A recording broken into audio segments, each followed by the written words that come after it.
We're taking a look at chapters 3 and 4 of the Mindset book tonight. Two, I thought, very interesting chapters that gave kind of a different perspective that I hadn't looked at before. Starting at chapter 3, which I thought was interesting because it kind of talks about a little bit of like positive and negative labeling. Was part of the chapter that I thought was the most interesting, and how there's downfalls of positive labeling, which I'll talk about in a little bit.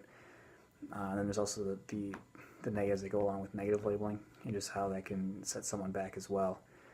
But we'll take a quick look at a quote from chapter 3 that I thought was interesting during the positive labeling section. The quote is, so telling children they're smart, in the end, made them feel dumber and act dumber, but claim they were smarter. I don't think this is what we're aiming for when we put positive labels, gifted, talented, brilliant, on people. We don't mean to rob them of their zest for challenge and their recipes for success, but that's the danger. So something I thought was very interesting about that was just, at least a lot of times nowadays, especially in like middle school, high schools, people are perceived to be smarter, are put in the honor classes, the advanced placement classes, and it's just a push to put what we call the smarter students together. But there's a potential downfall of that too. Like it's what Dweck says in this section here, that just because we tell them they're smart doesn't mean they're going to work as hard to potentially fulfill that potential that they may have and achieve what they might be able to achieve. So in a way, it kind of could knock them back, and if they don't reach that potential, or if they start to struggle in something, especially those in the fixed mindset, will find a way to blame someone else and not themselves for either not working hard enough or not finding a way to overcome what they're facing.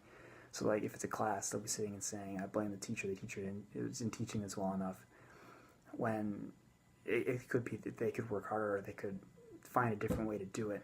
And I think that's just interesting, that just because someone's labeled as like an honored student doesn't mean they're working as hard, or they may not be as intelligent or as someone who's potentially not in that honors class. So I guess for quick reflection on this chapter, then I'm talking about like it's transition into college, and the mindset as I came into college. So when I first came into college, I was a math major, just because I had done well in that in high school. I kind of, more often than not, done very well in those math classes. So I came into college as a math major, but I didn't really know what I wanted to do with that. But I just thought because I'd been good at it before, I'd be good at it again.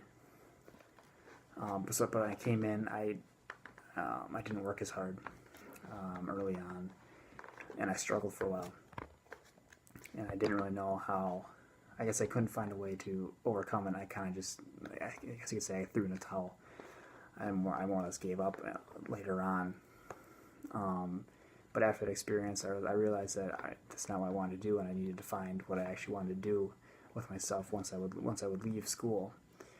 So that's why I eventually decided to switch my major, obviously, moving into the sport field. I think that gave me kind of a fresh experience, and was transitioning away from something I know I didn't want to do, something I did want to do, and that gave me, I think, motivation to be able to be more willing to learn, to be willing to work harder and try to find ways to better myself than I had the last year.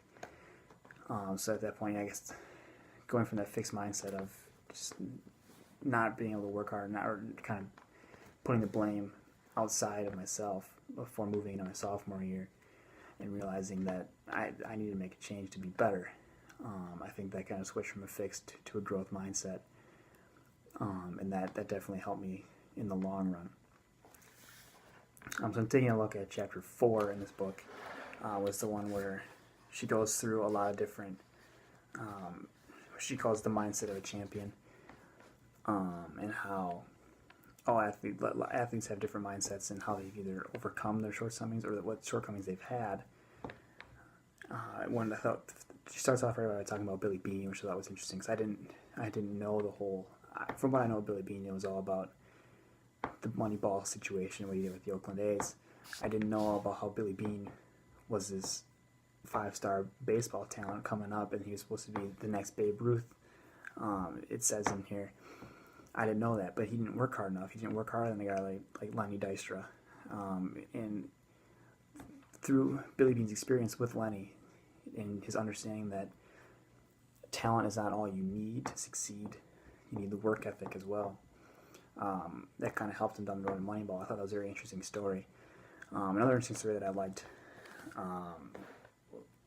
was, we'll talk about that in a little bit. But first, a quote on page 89, the bottom, as it goes: "You would think the sports world would have to see the relation between practice and improvement, and between the mind and performance, and stop harping so much on innate physical talent. Yet it's almost as if they refuse to see.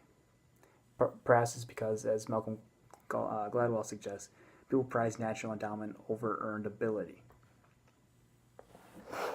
And I think that's very true in something like sports, I guess you could say, is these guys, if you just take a look at like the draft who's coming up in a month or so here, everyone's always talking about the guys that they run the fastest time, they're the strongest, they're the quickest players, but yet they might not be the best player. Actually, they might not understand the game as well as a guy who might not be as athletic, but will work harder than them and can do things that they can't just because they understand the game more.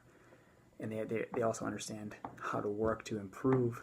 Well, these guys with all these physical talents might not have that. Same thing can go for just everyday life.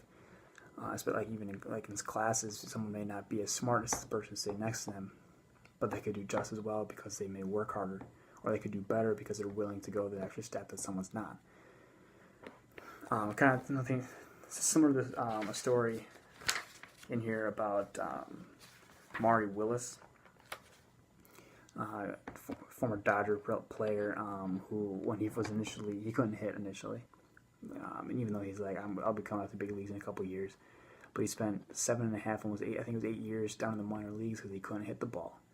He couldn't find the success that was needed to be in the big leagues, and eventually he sat down and worked hard with the hitting coach, or with the first base coach, I believe, in order to get better, and he got his chance.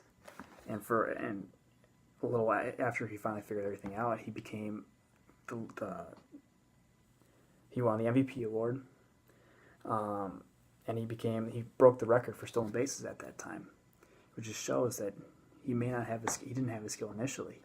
He couldn't hit the ball that well. He couldn't see the pitch well. He couldn't put the ball in play, whatever it was. But he worked on it, and it took him 8 years. But finally, he succeeded, won an MVP award, and became the all-time stolen base leader at that time, breaking Ty Cobb's record. It showed how just because you don't have a skill at that certain amount of time, at a certain point in time, doesn't mean you can't work to either acquire it or find a way to get to that point. Just even by working hard, I guess, is what I want to say. It just shows the importance of that. Just because you don't have a skill initially doesn't mean you can't get that skill later on. So yes, those are my 2 summaries for chapters 3 and 4. Thank you for watching.